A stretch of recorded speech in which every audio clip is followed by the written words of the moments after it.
लोकसभा चुनाव के मद्देनजर हर पार्टी की ओर से अपने अपने प्रत्याशी के नाम की घोषणा कर दी गई है और साथ ही उम्मीदवारी फॉर्म भरने की प्रक्रिया भी शुरू हो चुकी है।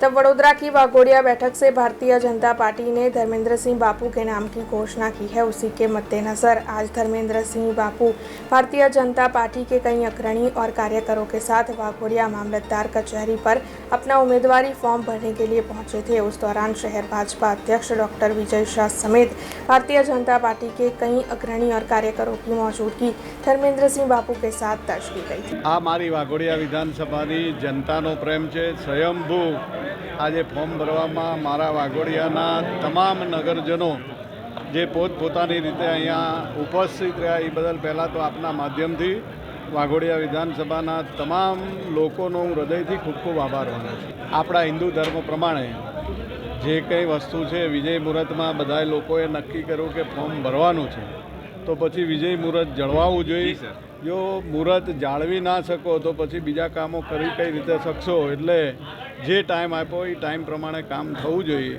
એટલે આજે અમે અમારા મિત્રો સાથે જે કંઈ રેલી નહીં રેલો હતો એટલે બાઇક ઉપર આવી અને વિજય મુહૂર્તનો ટાઈમ જાળવી લીધો। મારી વાઘોડિયા વિધાનસભાની અંદર કોઈ પણ પ્રકારનું કોઈ ફેક્ટર નથી અને તમામ વાઘોડિયાના મતદારો આપ જોઈ રહ્યા છો કે આ સ્વયંભૂ પોતપોતાની રીતે આજે ફોર્મ ભરવાનું છે અને આટલી મોટી સંખ્યામાં અહીંયા ઉપસ્થિત રહેતા હોય એ એમનો પ્રેમ બતાવે છે। આટલી સખત ગરમીની અંદર આવા ધોમધકતા તાપની અંદર સવારના 9:30થી લઈને અત્યારે 1 વાગ્યો ત્યાં સુધી તમામ જનતા ગરમીની અંદર આવી શેકાતી હોય પછી તમને લાગે છે કોઈ ફેક્ટર હોય? દરેક જગ્યાએ ક્ષત્રિય લોકોનું જે કંઈ રાજકોટની અંદર સંમેલન થયું, લોકોની નારાજગી હોય ક્યાંય ને ક્યાંય એ લોકોએ જે કંઈ દેખાવ કર્યો છે, પરંતુ મારી વિધાનસભામાં તમામ ક્ષત્રિય ભાઈઓ મારી સાથે છે અને અમારી વિધાનસભામાં આ પ્રકારનું કંઈ જ પણ નથી અને સમાજ અને મોવડી મંડળના લોકો વાત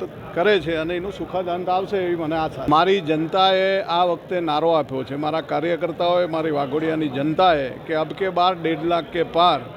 જ્યારે પણ એમને હું અપક્ષ પાડ્યો હતો ત્યારે પણ એમનો જે નારો હતો કે એ નારાને પણ એ લોકોએ પૂરો કર્યો છે। આ વખતે પણ જે એમને અબ કે બાર 1 લાખ કે પાર એ નારો પણ પૂરો થશે, કારણ કે મારા જે કાર્યકર્તા ભાઈઓ છે એ ગ્રાઉન્ડ લેવલની મહેનત અને ડોર ટુ ડોર જઈને કામ કરવાવાળા લોકો છે।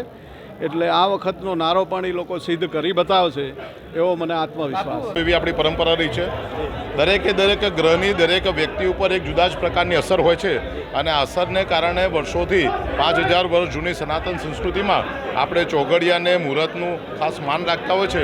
આજે 12:39 એટલે વિજય મુહૂર્ત તરીકે જેને ઓળખાય છે એ સમયે જ્યારે આજે એમણે ફોર્મ ભરવાનું હતું ત્યારે વાઘોડિયા વિધાનસભાના ભારતીય જનતા પાર્ટીના ઉમેદવાર બાપુ શ્રી ધર્મેન્દ્રસિંહજી વાઘેલા અને એમની સાથે અમારા લોકસભાના સાંસદનો ઉમેદવાર ડૉક્ટર હેમાંગભાઈ જોશી બરાબર 12:38 અહીંયા પહોંચ્યા અને 12:39 જ્યારે એમણે સુપ્રત કર્યું છે ત્યારે ગઈ વખતે 14,000ના મતથી જીતેલા ધર્મેન્દ્રસિંહ બાપુ આ વખતે 1 લાખ કરતાં પણ વધારે મતોથી જીતે એવો એમનો શુભ સંકલ્પ છે। એ સંકલ્પ આજે વિજય મુહૂર્તને કારણે પણ પૂર્ણ થતો હોય એવું આવનારા દિવસોમાં દેખાઈ આવ્યું છે। વડોદરાની આ પેટા ચૂંટણીએ ધર્મેન્દ્રસિંહ વાઘેલા મારા મિત્ર હોવાના નાતે આવ્યો છું।